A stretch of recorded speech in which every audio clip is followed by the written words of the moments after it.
Hi everyone, and welcome to Washington Echoes, where we travel back through time. Washington is centrally located within the triangle of Newcastle, Sunderland and Durham in northeast England.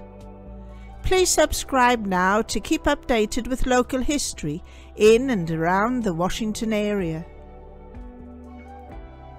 I'm Audrey Fletcher, and I'm here today to share with you the history of the original Washington Grammar School at Washington Village.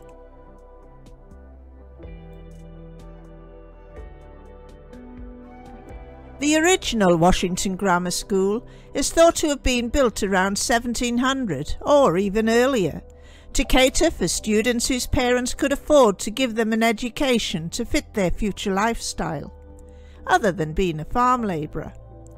Schools were few and far between, the nearest to Washington being at Jarrow and Chesterley Street. By modern standards, the curriculum was fairly basic, but contained the essential elements of reading, writing and arithmetic. A further requirement was for the students to learn Latin. The photo to the left of the screen is courtesy of my friend Joan Nichols, and it is thought to have been taken in the late 1940s or the early 1950s. I wonder, do you recognise anyone on the photograph?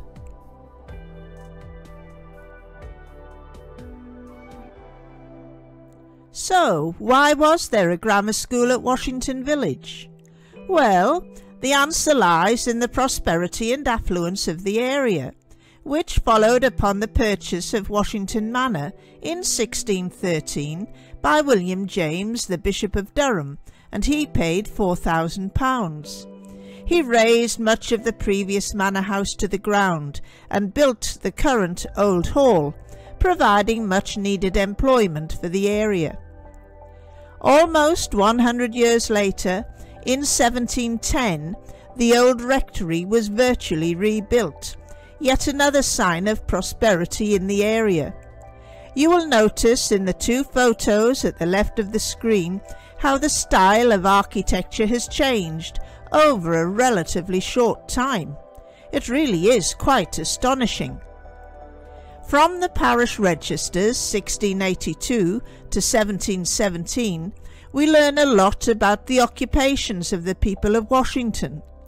There was, for example, a blacksmith, a tailor, a carpenter and joiner, a shoemaker, a quarryman, seaman, a weaver, a wheelwright, a whitesmith, a boat builder, and a shipwright. In addition to these, there would have been masons, tilers, farmers, millers, servants, agricultural labourers and coal miners. Indeed, Washington was an affluent area.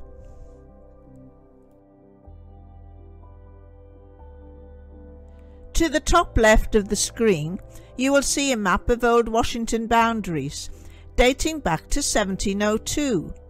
It does not show building structures as such, but it does name some. At the bottom centre is church, accompanied by a church symbol. To its left is Cura, meaning the smithy, and to its right is hall, indicating the old hall. The writing on parts of the bottom map is rather difficult to interpret, but on the parcel of land where the original Washington Grammar School once stood is very possibly written parish, and also the abbreviation for what appears to be school. Assuming that this is correct, this would date the school to at least as far back as 1702, and probably even earlier. Back to the top map. The red star indicates the position of the Washington Grammar School. You will notice how the green is one big triangle, just as it is today, and that there is a road directly behind the site of the school, which leads straight up to what is now Front Street, Concord, and downwards through Fatfield to the River Wear. Back in 1702, Washington was the central hub of a thriving area in eastern Durham. All travellers had to pass through Washington. I remember growing up in Washington when it was a farming and coal mining town before the advent of Washington Newtown. From the bus stops in the village, you could catch the 62 to Eshwinning and the 39 to Houghtonleigh Spring, Merton and Thornley. On the opposite side of the road, you could catch the 80 to Chesley Street going the short way, and the 94 going via Springwell, Ayton Banks and Reckenton. From Chesterley Street you caught the bus to Durham. You could also catch the 39 going via Wardley to Gateshead and Newcastle, or the 25 going via Springwell and Reckenton to Gateshead and Newcastle. However, to travel to Sunderland and South Shields, you had to catch the bus at New Washington, Concord. Now, these were all routes and roads of very ancient origin, and many of the places mentioned, highlighted in gold, had a Roman fort. Ancient roads indeed, certainly Roman, but probably even earlier, dating back to the Iron and Bronze Ages, and they all passed through Washington. It leaves me to wonder why there wasn't a Roman fort at Washington. Well, perhaps there was, but it has never been discovered. What do you think? In attempting to confirm the dating of the original Washington Grammar School, I have examined similar structures with pantile roofs in the area for comparison. The main ones are the Old Hall, 1613, the Village Smithy, probably 1613 but possibly earlier, and the Old Hall Cottages, probably 1613. Looking at the architecture, my firm belief is that the original Washington Grammar School was probably contemporary with these buildings and also built in 1613. However, even if the school building does not date back as 1613, it is most certainly of the same vintage as the Village Smithy, which is indicated on the 1702 map.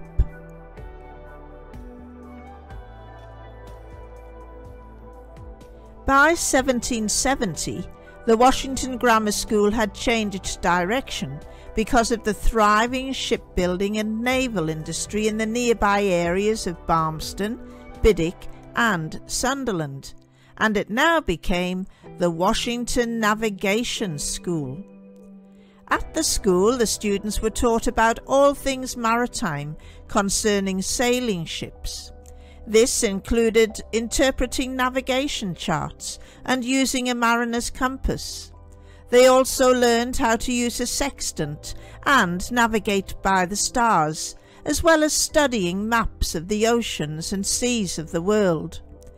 This was a time of exploration and adventure, a time when Captain James Cook set out in HMS Endeavour in 1768 and reached the southeast coast of Australia in 1770.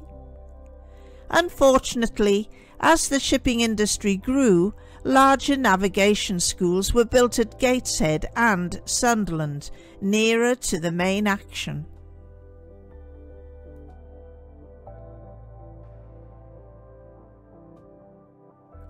The fortunes of Washington had changed again by 1803, when the navigation school became the Washington Poorhouse. There had been a general economic downturn in the Washington area due to the cost of England at war. The rise of Napoleon in Europe heralded the formation of the Usworth Yeomanry, who comprised farmers and their sons, and anyone who could afford a horse, equipment, arms and uniforms.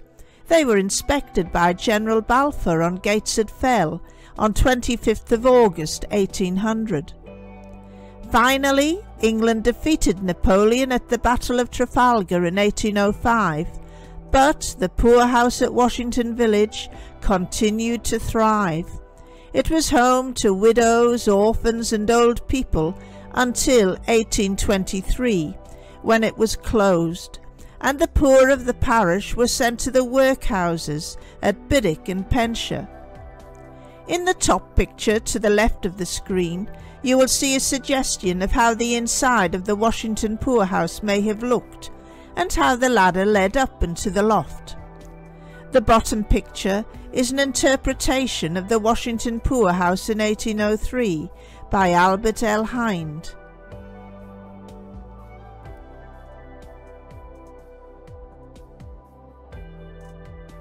I have not been able to find a record of why the poorhouse was closed in 1823.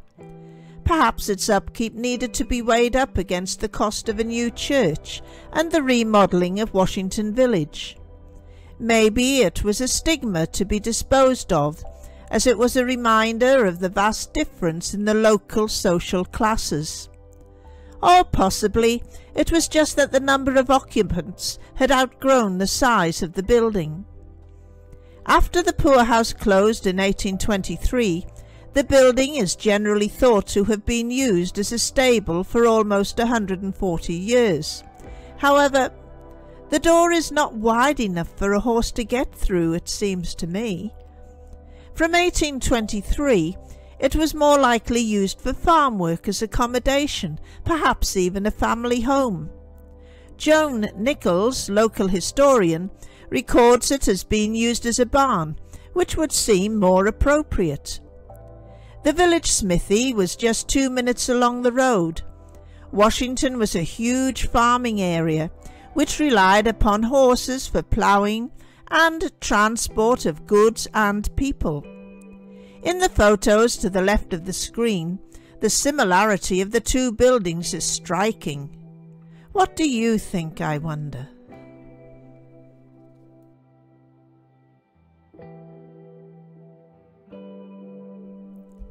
Many of you will be familiar with the view in the top left photo, which was taken from just outside the Washington Village Cemetery.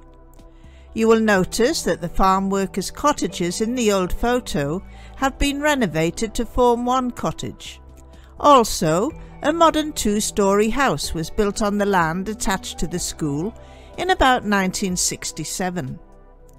Today the school has gone, and for many, even its very existence is long forgotten. Only the old stone wall standing as a brief reminder of its past. However, we are fortunate in that we are still able to see the original gable end of the old narrow schoolhouse, which had a steep pitch of 50 degrees, probably deliberately designed to incorporate a loft room accessed by a ladder. This is an echo of what once was, our history. I understand that, sadly, the original Washington Grammar School was demolished in the 1950s. Well everyone, I hope that you have enjoyed this presentation and subscribed to my channel. I look forward to sharing my continued research into Washington history with you in my next video. Bye for now.